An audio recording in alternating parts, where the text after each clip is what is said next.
This is going to be a long video since I will be uh, discussing about how I achieved this flat anime shader look on this model, and also and in this video uh, I will be going over several parts like why do we need normal edits for anime look, and the ways we can achieve this, the three ways which I found till now. And yeah, that's it. So let's begin.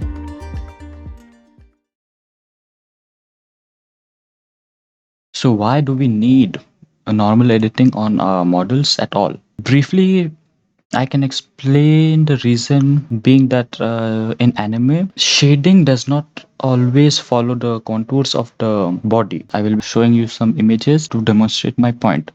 So in all of these images you will see that in all cases the face is always lit, no matter where or how the character is oriented to the light source.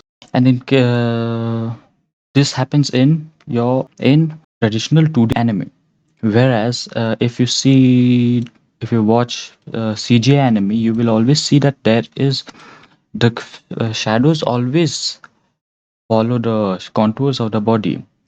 Take Inuyashiki or Berserk. Anyway, uh, there are some examples which the CGI and the 2D anime are in the exact same situation, but the shading done on the CGI differs a lot from the anime. In case of anime, the face is always lit. It's like a rule of thumb. The face has to be lit. Does not matter how, where, or it just doesn't matter why. The face has to be lit. In contrast, the CGI follows the contours of the body. In this case, the face, and that is why half of the face is in shadow, whereas half of the face is lit.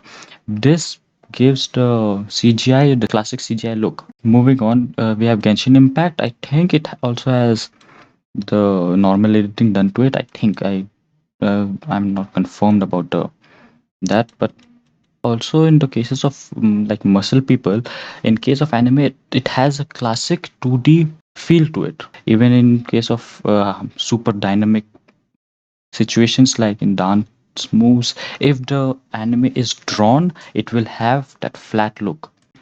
Moving on, because of this reason we can conclude that there are three properties that the hand drawn or digital 2D anime always follows. The first being, it does not have to always follow the topological contours of the body. Second, the face has to be lit as long as possible. Third, the planes of the face and body in general is highly flat. It is super simplified. Moving on, uh, we know that we can mess with, we have two options by which we can change the normals of the model. First, you directly manipulate the normal facing of the vertex of mesh of the model. This gives you the result, but then again, you must know what you are doing. Otherwise, you will just mess up the whole model and it will look terrible and worse than before, I will say. This was direct method by which you directly manipulate the vertex normals of the model. Second method is proxy mesh method. This is used by Rukikuri. She uses a proxy mesh to project the normals of a simplified mesh onto her final model. This using this way, I will say that it is a lot easier to manipulate and it is beginner friendly. Another advantage of this method is that using this, you can always manipulate your normals if you feel like the normals are not good enough, and also you can bake it into the normals once you're happy with your normal edits. And a third way which I just recently discovered is by manipulating the normal in the shader graph. So basically how this method works is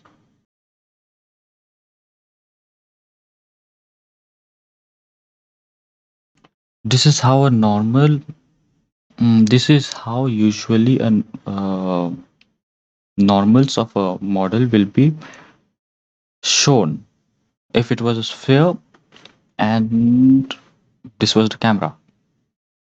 So it will just use the default normals. But in ideal case, what we want is something like this. Here, although this object is spherical in shape or circular in shape, but the because of the normals, you see, here is the 45-degree mark. Okay, uh, say that this is 45-degree and this is 90-degree. So between 45 degrees, usually should have been around this area, but because of the shading that we want, it needs to be here. Means it needs to be compressed apart, and a large area of the of the shading should be flat. Means almost facing towards the camera. So how do we achieve this? So we achieve that by first generating a target normal, which is done when you use the camera, when you use the camera's rotational attributes and define a vector like this. Okay, then you need to place it, then you need to reverse the vector, normalize it, and place, not place, yeah, you just need to normalize it and reverse it. Done. So moving on, the and if you apply this and if you apply that normal to directly as the normal output of the um, node that we will be making, then it will look like this. And like you, like I said, it will not have this, like the 90-degree normal should point 90-degree towards 90-degree. The 0-degree should point out to 0-degree. But between those two normals, the gradient should be customized. Here you cannot see that. It just every single normal just points towards this camera. We don't want that. So we need to mix between the original normal and the new normal. Original so we need to mix between the target normal and the original normal. How do we do that? We do that by using by a node called layer weight node. We take that nodes. Let me show you in the node graph. Yeah. So so mm, yeah. So this is the normal that we generate by the camera.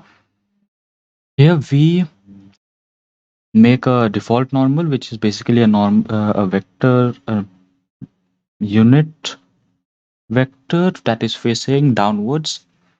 Z is 0 minus 1, and then pass a mapping node through it to transform and customize it if we needed to.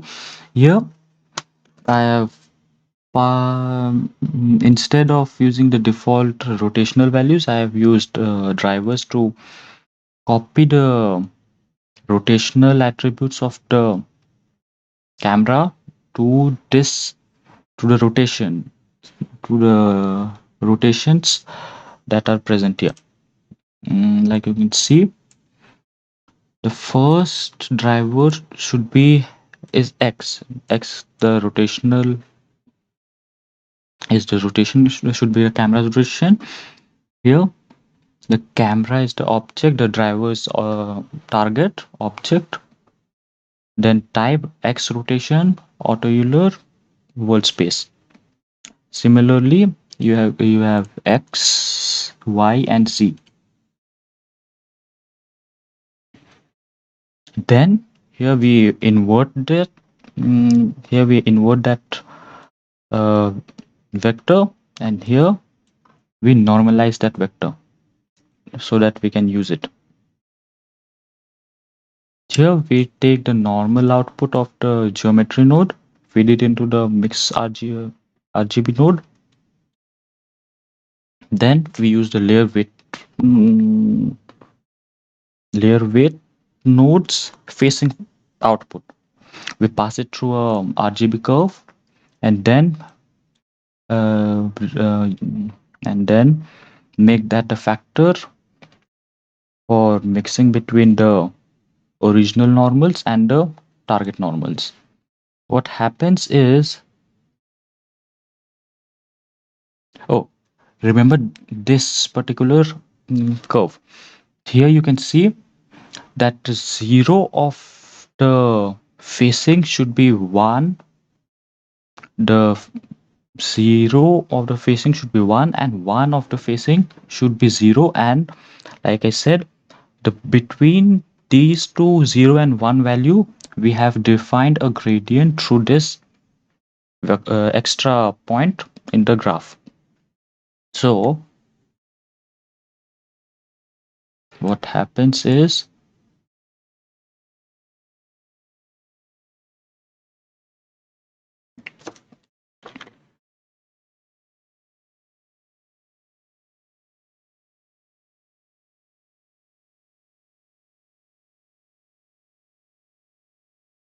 like,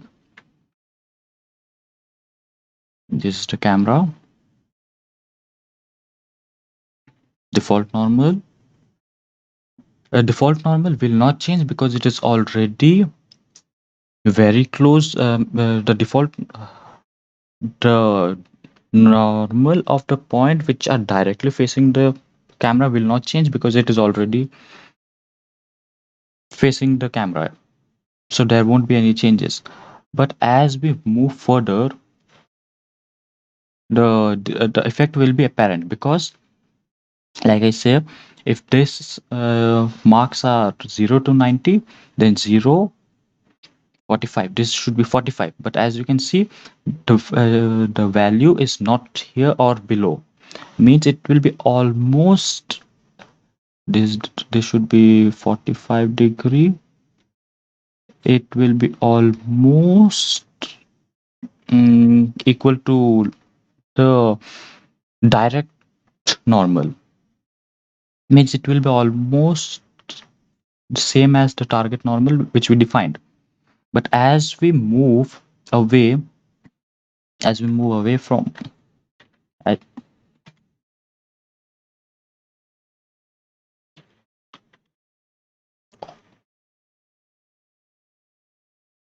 yeah, so as we move away following this graph,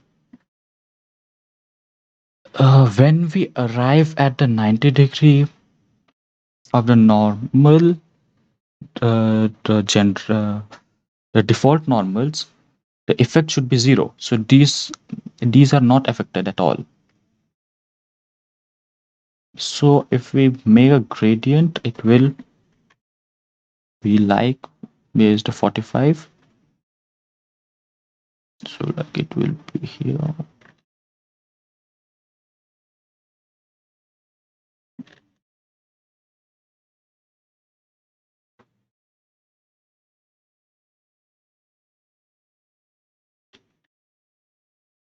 Yeah, it will look like this. The normals will become like this. It will basically represent a flattened sphere, like as if it was something like this, because a flattened sphere too be behaving will have a large surface area which is pointing towards the camera, and a very sharp gradient towards 90-degree at the edges. So now I will be discussing with you basic a basic diagram. So here we are. This is a simple demonstration of the how the shader works.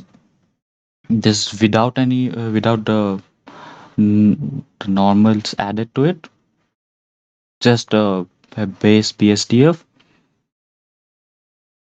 basic BSDF, just a basic BSDF with a animated direct sunlight.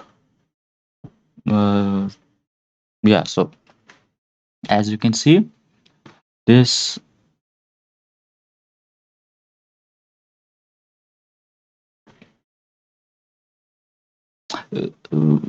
it looks 3D, right? Like you can see the contours of the faces, and you can visually in your mind you can make out the shape of the body, shape of the curvature of the body. And once I've connected, bam,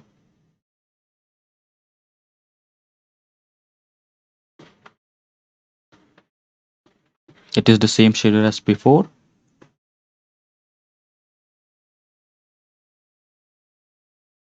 So if I scrub this, so what happens is it will try to keep the normals aligned to the camera until a specific threshold are being the this about this should be 45, so they should be around 60-degree.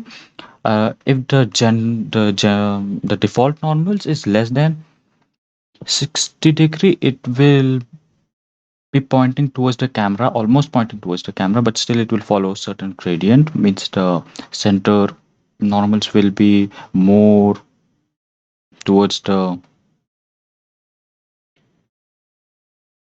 um, will face directly into the camera, while the as we move outwards, like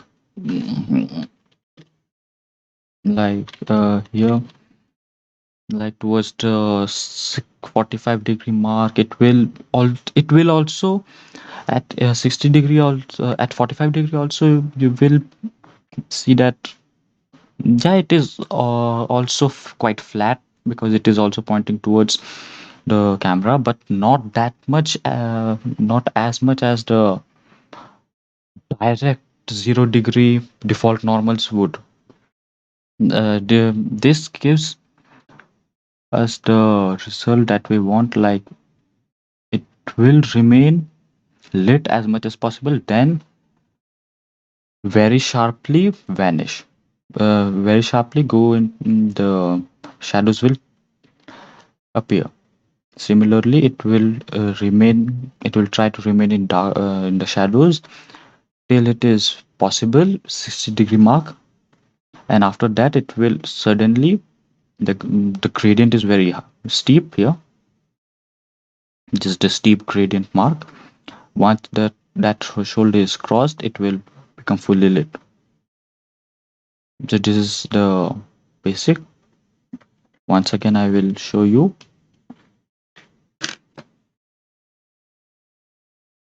This is the default with no normal editing. You can clearly make out the shape, whereas this is the version with normal edit applied to it.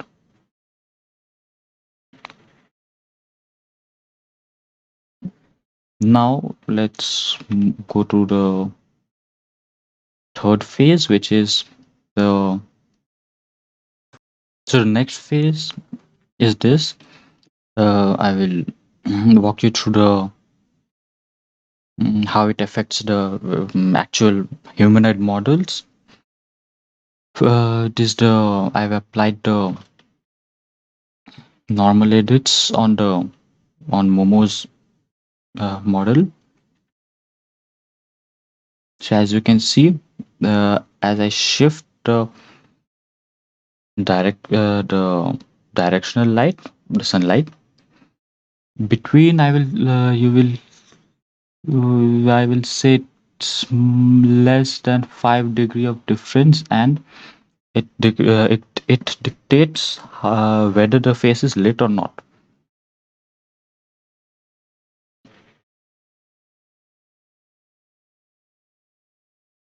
5 degree, the 5 degree of transition. And once you remove the normals,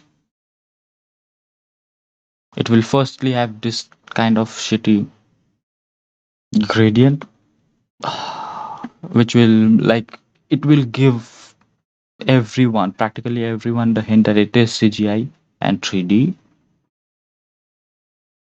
First thing is that. Then again, as you can see, the 5 degree, which uh, which was enough to dictate whether the face was lit or not, is no longer valid. Means it does not have that mm, deep transition, and it follows the contours of the face.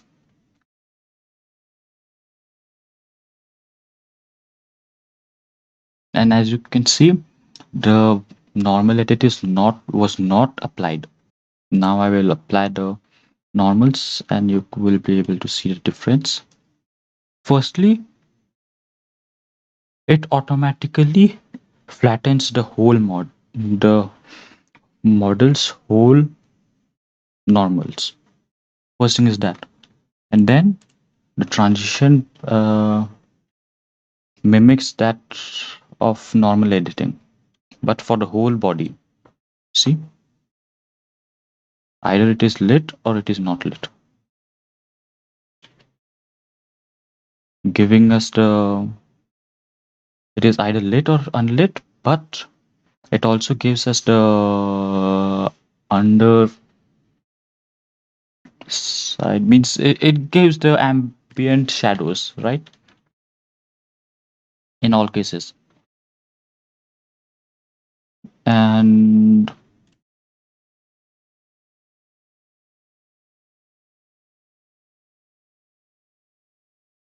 in the Twitter post and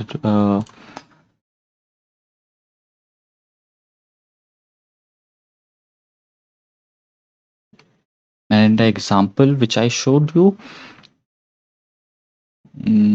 earlier in the video, at the beginning of this video, here there is no normal edit first of all that. Then I applied the freestyle line art over the base render, means post processing. After post processing, I prefer post processing. In the with the combination of these two, the model looks, at least the shading looks extremely flat, I will say. So yeah, so this was how I got the flat shading on Momo's model. Once again, I will show you the node setup. This is the basic node setup of the normal of the node. This is the basic setup of the normal edit node. Here here I take out normal out with the default normal output which goes into the first slot of the mix shader mix node.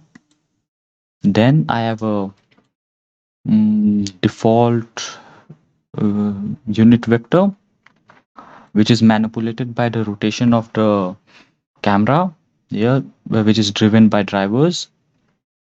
Then I reverse the vector by multiplying it with -1. Then I normalize it.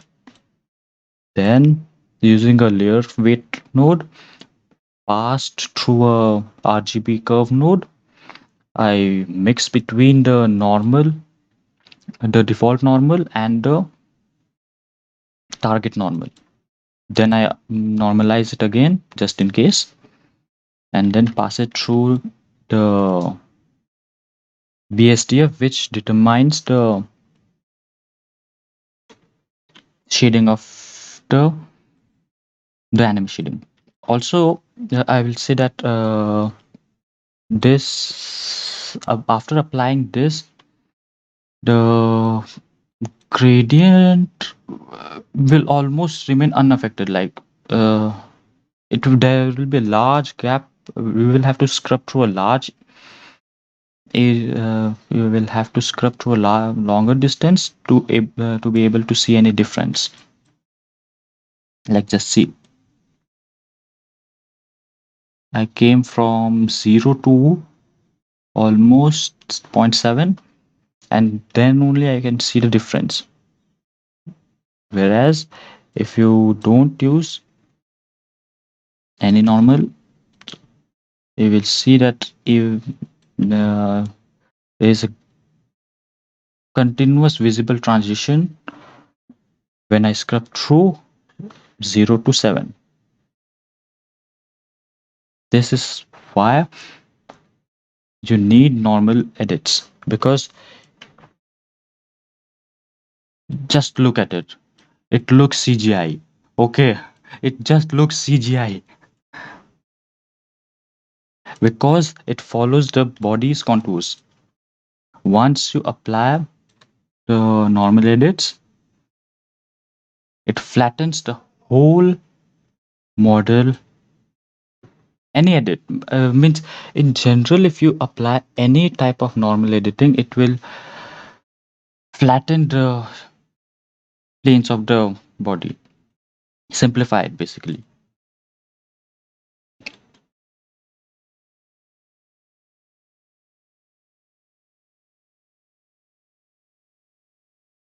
Also, there is another point that I forgot to tell you. The models that you use should be means that the texture that you use should not like hint at any gradients or um, like what to say, like it should not hint which part is where, like that. For example, uh, Momo's model was highly textured, not highly, but it was quite good. The texturing was quite good, I will say. Because of that, I had to manually uh, filter out colors. Like here, I filter out face. I took the face color, base face color from the texture, then compared it to the textures of the apply textures, compared it to the whole texture, and if the color was means it had a similar hue, then it will copy the color which I color picked. I will show you how this works. So, like, yeah, there's my render. Okay, and this is how the texture was done. The Momo should have had a permanent shadow here, but by using the filters, I filtered out means the difference. Since you can see here, this was the color, base color of the skin. This was texture difference. It until it was very much different, it will copy. It will copy this, the original color I color picked. Otherwise, it will have black. I set it to black because by doing so, I got these our lines, which was important for line art issues, I think. I think I can find a way to like make normal maps of this like flat shading type so that we do not need to like manipulate the models normal itself. And also in the future I am thinking of posting something about the VR stuff, like animating using VR. This was it for this video. If you liked the video, like and subscribe for more upcoming videos.